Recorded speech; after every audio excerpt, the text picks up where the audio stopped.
Buenos días, buenas tardes, buenas noches, dependiendo el tiempo y disposición que tengas de ver y escuchar esta videocharla. En esta sesión vamos a tratar la entrevista a profundidad o entrevista etnográfica que el que la propuso fue James Spradley. La etnografía es la ciencia que estudia los pueblos, sus costumbres, sus usos y el por qué tienen esos rituales. Necesito que vayas tomando nota porque vas a ocupar esta entrevista. Tu ejercicio final, una vez que terminemos la serie de la entrevista de cómo se analiza, será realizar una entrevista. Así que ve tomando nota y acompáñame. Entenderemos la entrevista en profundidad o etnográfica como una herramienta, entre otras, que usa o se usa para el trabajo de describir una cultura. Definiremos cultura para efectos de la posición etnográfica como el conocimiento adquirido que la gente usa para interpretar su experiencia y generar su conducta social. Nosotros no somos así por una casualidad, no nos comportamos así por casualidad. Todo tiene que ver con nuestro contexto biopsicosocial y eso es lo que busca desentramar o descubrir la entrevista a profundidad. La etnografía tratará de conocer la cultura no estudiando a la gente, sino aprendiendo de ella. De tal forma, el enfoque del investigador o el entrevistador es de ignorancia cultural frente al informante. Nunca el entrevistador va a saber más que el informante. El informante es quien nos va a enseñar. Vamos a aprender de él. Asimismo, la actitud del entrevistador es la de alguien que quiere aprender y no interferir o inducir según su propia forma de ver el mundo, su propio punto de vista. Aquí hay que tener mucho cuidado. Muchas veces nos quedamos con la idea equivocada de que un buen entrevistador es, por ejemplo, Adela Micha, que interrumpe a la gente o la presiona para que digan tal o cual cosa. Ese no es un buen entrevistador. Un buen entrevistador es el que deja hablar, deja fluir. Eso es lo que van a hacer ustedes. Entonces, una entrevista puede durar mínimo 40 minutos, máximo 2, 3 horas, lo que sea. No podemos callar a la gente ni podemos interrumpirla. Ampliando más este concepto, Spradley cita una noticia aparecida en un diario norteamericano en el año de 1973. Noviembre 23 de 1973. Hartford, Connecticut. 3 policías que hacían masaje cardíaco y oxigenación a una persona que había sufrido un ataque al corazón el viernes fueron atacados por una turba de 75 a 100 personas que aparentemente no se daban cuenta del procedimiento que los policías hacían. Otros policías se defendieron de la multitud, en su mayoría hispanos, hasta que la ambulancia llegó. Los policías dijeron que trataron de explicar qué estaban haciendo, pero la turba aparentemente pensó que estaban golpeando a la mujer. A pesar de los esfuerzos de los policías, la víctima, Evangelina Echeverría, de 59 años, murió. En este ejemplo podemos ver a la gente usando la cultura.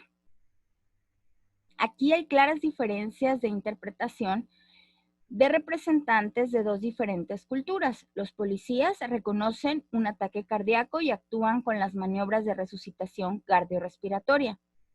La multitud interpreta la conducta de los policías como de brutalidad. Los dos grupos involucrados tienen sus propias reglas de interpretación, su propio mapa de la realidad. Aquí podríamos poner un ejemplo muy sencillo como es la gente que escucha reggaetón. El reggaetón, para la gente que lo escucha o es nativa de donde surge el reggaetón, como son las islas cubanas, haitianas, entre otras, pues ellos que crecen con estos ritmos no lo consideran violencia contra la mujer. Sin embargo, en otros países donde no estamos acostumbrados, lo consideramos violencia contra la mujer. Eso estoy hablando de algo cultural. La etnografía se interesa por observar las conductas, miedo, ansiedad, rabia y otros sentimientos, pero yendo más allá se interesa por lo que produce dichas conductas, por su significado. Este concepto de cultura, como un sistema de símbolos con significado, tiene mucho en común con el interaccionismo simbólico, una teoría que busca explicar la conducta humana en términos de sus significados. Nosotros actuamos de acuerdo a lo que significan las cosas para nosotros y, repito, de acuerdo al contexto biopsicosocial en el que crecimos, en el que nos desarrollamos y en el que nos desenvolvimos. Eso nos va a marcar. Blumer ha identificado 3 premisas sobre las que descansa esta teoría. Los seres humanos actúan sobre las cosas según el significado que dichas cosas tienen para ellos. En nuestro ejemplo de arriba, los carros policiales, la víctima, la ubicación geográfica, la actividad de los participantes eran símbolos con significados especiales y según dichos significados actuaron. El significado de tales cosas es producto de la interacción social que uno tiene con sus pares o su grupo de iguales.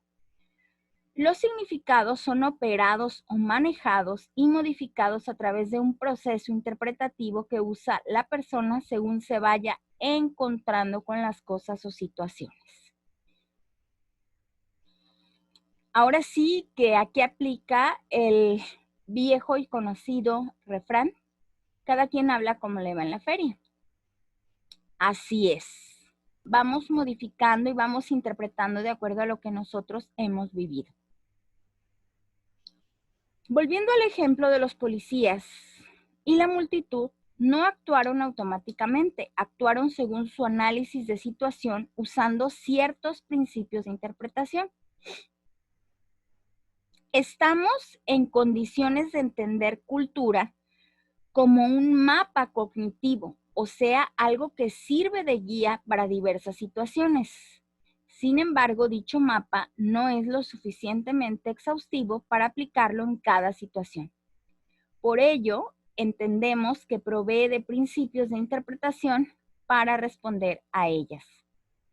La etnografía provee un método para investigar el significado, tiene una teoría del significado y un método para aplicarlo.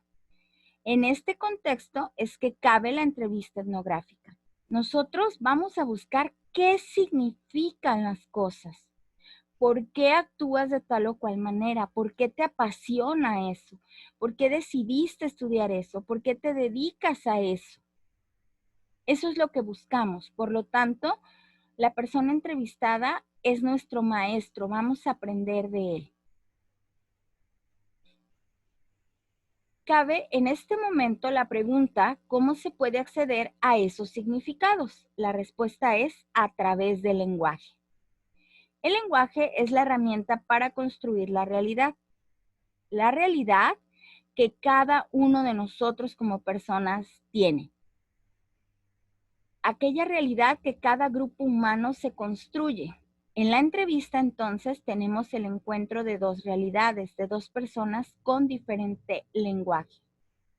Una, la del entrevistador que quiere acceder a la otra, la del informante, por lo cual debe adoptar una actitud de alumno, de ignorancia cultural, de estimulación constante y de confiabilidad. La del informante, que debe ser como un maestro, sentirse confiado y ojalá muy motivado para mostrar su realidad. El entrevistador debe estar dispuesto a aprender un nuevo lenguaje, el del informante. Debemos de hacer sentir a la persona entrevistada confiada, que nos va a proporcionar información y que él es el que sabe todo y nosotros no sabemos nada.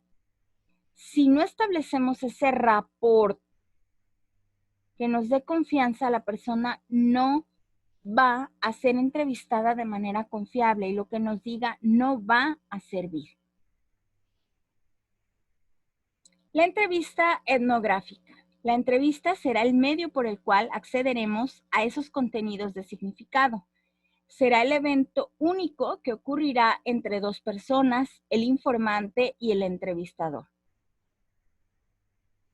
Al contrario de lo que ocurre en una encuesta con preguntas preestablecidas y respuestas restringidas, en este caso las preguntas se van creando en el momento y dependen de la respuesta del informante, que pueden ser lo más amplias posibles. Como ya dije, no se les interrumpe, se les deja que se explayen, y de la capacidad del entrevistador para estimular dicho proceso. Por esta razón, el esfuerzo requerido para ambos actores es mayor en lo intelectual y emocional cuando se le compara con encuestas dirigidas. Un punto aparte merece la relación que se debe establecer entre ambos, un punto entre lo formal y lo informal, difícil de precisar y de describir. En otras palabras, algún punto entre una conversación de amigos y una entrevista de trabajo, por ejemplo. Nosotros tenemos un guión o vamos a hacer un guión de preguntas, pero esas preguntas pueden ir modificándose ligeramente en base a las respuestas. Nosotros vamos a ser receptores y nosotros vamos guiando. Tenemos un guión, pero puede modificarse de acuerdo a las respuestas. Se pueden distinguir 3 elementos importantes en una entrevista de este tipo. 1. Explicar el propósito de la entrevista. Se debe establecer que es una entrevista con un propósito definido, no es una conversación casual de amistad o de encuentro. 2. Explicaciones etnográficas. Cabe aquí explicaciones del proyecto, explicaciones sobre las grabaciones, explicaciones sobre la entrevista, sobre las preguntas, etc. 3. Preguntas etnográficas. Dentro de ellas podemos distinguir a preguntas descriptivas. Son esas preguntas llamadas a estimular la expresión del lenguaje del informante. Descríbeme cómo te sentiste en tu primer día de facultad. Lo estoy invitando a que me diga, a que se exprese en sus propias palabras. Los tipos de preguntas descriptivas son: 1. Preguntas Grand Tour. Este tipo de preguntas pide una descripción verbal de un tema, evento, actividad, personas, objetos, y su propósito es iniciar un tema. La típica pregunta Grand Tour puede ser: ¿me podría describir? ¿Me podría decir? Se puede también en este tipo de preguntas pedir la descripción o un esquema de un tema o área que se quiere conocer.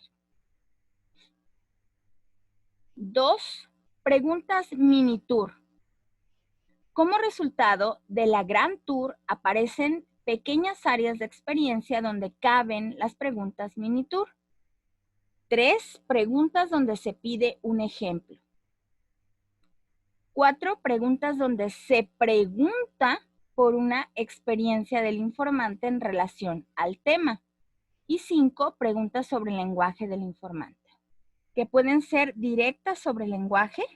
Son aquellas que se preguntan o en aquellas en que nos preguntan cómo puedo decir tal palabra o para qué se emplea tal palabra, o en su disciplina tal palabra significa, o cómo se usa el contexto de esta palabra en su ámbito profesional, etc. Hay preguntas también sobre donde pedimos una interacción o un diálogo hipotético al informante sobre un tema o actividad específica, es decir, hacemos suposiciones. Hay preguntas donde se pide al informante que construya una afirmación con una palabra o frase que se quiere conocer su significado. Hay preguntas estructurales. Esas nos permiten conocer cómo los informantes organizan su conocimiento. Ejemplos: ¿qué diferentes clases de? ¿Cuántos tipos de? ¿Cuáles son las etapas de? Me estoy introduciendo a lo que él se dedica. ¿Para qué? Para conocerlo, para que me dé información. Preguntas de contraste. Esas preguntas nos permiten descubrir las dimensiones de significado. ¿Cuántos significados que los informantes tienen para distinguir objetos y eventos de su realidad? Ejemplos, ¿qué diferencia hay entre? Hay también preguntas o expresiones que ayudan a mantener, estimular y desarrollar la entrevista, como preguntas repetidas o afirmaciones para estimular, ejemplo, ¿y qué más? Dime más sobre esto. Sigue, por favor. Amplíanos más el tema. ¿Quieres ahondar más en el tema? Preguntas que son hechas en el lenguaje del informante, preguntas incorporadas. Expresiones de ignorancia sobre el tema, expresiones de interés. Qué interesante, no sabía eso. Tu punto de vista es diferente, es aportativo. Creación de situaciones hipotéticas, etc. Por último, hay preguntas que nos llevan a ese gran tour. El informante se explaya y nos da información que se puede dividir en mini tours, es decir, en pequeños temas. Luego se puede explorar cada mini tour y volver al gran tour o iniciar otro gran tour. ¿Cómo debe de ser la relación con los informantes? El desarrollo del método etnográfico en relación a la entrevista depende fundamentalmente y como primera etapa de la relación del entrevistador con el informante. De esta actividad como evento social surgirán los significados. Lo primero es localizar al informante. Este debe tener ciertas características. En nuestro caso podrían ser alumnos o docentes universitarios de determinadas carreras del Campus Colima de la Universidad Vizcaya. La persona elegida no debe ser conocida, familiar o amigo del entrevistador. Estas situaciones perturban la calidad de la entrevista, es decir, se ve viciada, se ve sesgada, como decimos en investigación. El tiempo de la entrevista debe ser de aproximadamente 1 hora. Por lo tanto, el informante elegido debe tener el tiempo suficiente para ello. El lugar debe ser cuidado de tal forma de no ser interrumpidos durante toda la entrevista. Este tipo de entrevista requiere 2 tipos de procesos para ser llevada a cabo. El de desarrollar rapport, como ya les dije, crear esa confianza para que el informante hable, y el de extraer información. ¿Cómo es ese proceso de rapport? El rapport se refiere a la relación armoniosa entre el informante y el entrevistador. Significa desarrollar un sentido básico de confianza, lo cual permite el flujo de información desde el informante a su interlocutor. Podría decirte que la entrevista y el proceso de rapport lo definen todo. Si tú estableces un lazo y un nexo de confianza, eso se va a desarrollar perfectamente y vas a obtener la información que buscas. Si no desarrollas ese nexo de confianza o ese rapport, esa entrevista va a fracasar. Entonces, podría decirse que es un espacio que hay entre la indiferencia y la amistad profunda de los amigos o de la intimidad. Es difícil de establecer este estado de rapport. ¿Cómo se logra? Pues depende del lenguaje corporal, por ejemplo, sentarse, mirar a los ojos, una distancia determinada, cierto tono de voz, etc. Sin embargo, hay una forma o ciertas etapas que se pueden ver en este proceso. Aprehensión. Fíjense, aprehensión con H, de hacerlo tuyo. Eso es aprehensión con H. Exploración, cooperación y participación.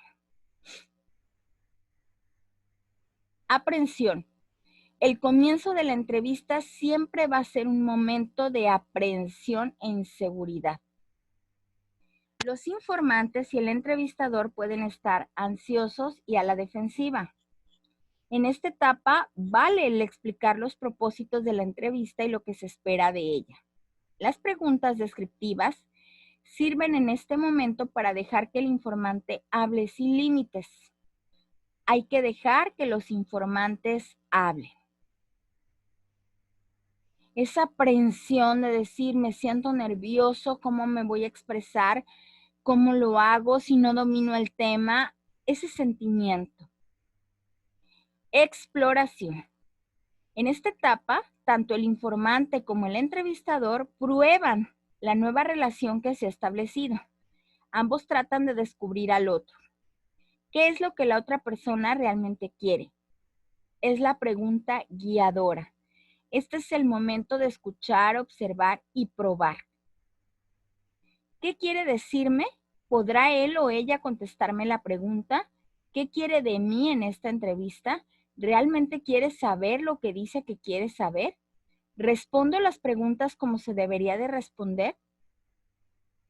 Este tipo de preguntas pueden pasar por la mente y no se dicen usualmente. Esto sucede en una entrevista, las dos partes están nerviosas y se preguntan cosas en su cabeza que no llegan a expresarse.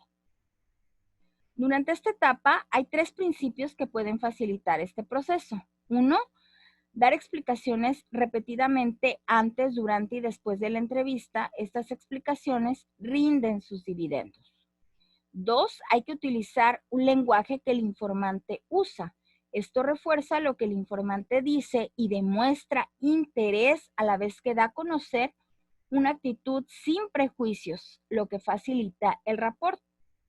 Se está diciendo con esto, entiendo lo que me dices, estoy aprendiendo, es valioso para mí. 3, no preguntar por significado, sino por uso. No hacer preguntas como ¿qué significa para usted? ¿Por qué podría hacer eso? Esas preguntas anteriores están diciendo que no se está haciendo lo suficientemente claro, que no se ha explicado bien o que se está escondiendo lo que realmente es. Así que tenemos que ser muy cuidadosos. El significado surgirá al entender cómo la gente usa su lenguaje cotidiano. Hay que evitar que el informante use su capacidad de traducción desde su lenguaje a otro que él supone. Es decir, hay que evitar ser ambiguos. Hay que tener claridad en todo momento y en todo sentido. Cooperación. Aquí ya debería de haber confianza mutua entre el informante y el entrevistador. Ambos saben qué esperar del otro, no hay preocupación o temor de ofender al otro o de cometer errores en responder o preguntar. Los dos saben que el propósito de la entrevista es descubrir la cultura del informante en el lenguaje del informante. Nosotros vamos a entender, a descubrir un personaje para que me entiendan. Participación. En esta etapa, el informante debería haber asumido su papel de profesor del entrevistador, es decir, mostrarse y enseñarle todo lo que tiene para dar. Hasta aquí nos vamos a quedar con la entrevista y lo que quiero es que vayas analizando los puntos clave que te di. En resumen, una entrevista etnográfica es para descubrir a un personaje, a una profesión, a lo que desempeña, por qué lo desempeña, el contexto biopsicosocial que lo llevó a ser quien es, en el ámbito que sea, cual sea que se desenvuelva. 2, las preguntas van siempre de lo general a lo particular. Primero es un saludo. Gracias por estar aquí, gracias por la cooperación, gracias por el tiempo. Preguntas introductorias o de contacto. ¿Cómo me introduzco al tema? ¿Desde qué edad te comenzó a interesar estudiar la carrera de psicología? Cuéntanos por qué, a quién admirabas. Preguntas de cambio de tema. ¿Cómo se relaciona la psicología con tu vida personal? Preguntas delicadas, casi al final. ¿Alguna vez cierta situación que hayas encontrado en tu profesión ha afectado tu actuar o tu vivir? ¿No te has podido desprender o desenganchar de ella?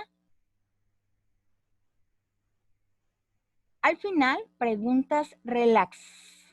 No relax porque son de entretenimiento saliéndome del mismo tema. Como psicólogo, ¿cuál consideras que es el futuro de la profesión hacia el 2030? Si estuviera en tus manos, ¿qué rumbo tomaría la psicología? ¿Cuál es tu perspectiva de la psicología hacia el futuro? Agradecimiento finalmente por haber cooperado con la entrevista y se terminó. Te puse una muestra de preguntas y de momentos. Anótalos porque los vas a necesitar. Muchas gracias por tu atención, doctora María del Carmen Asensio Mercado.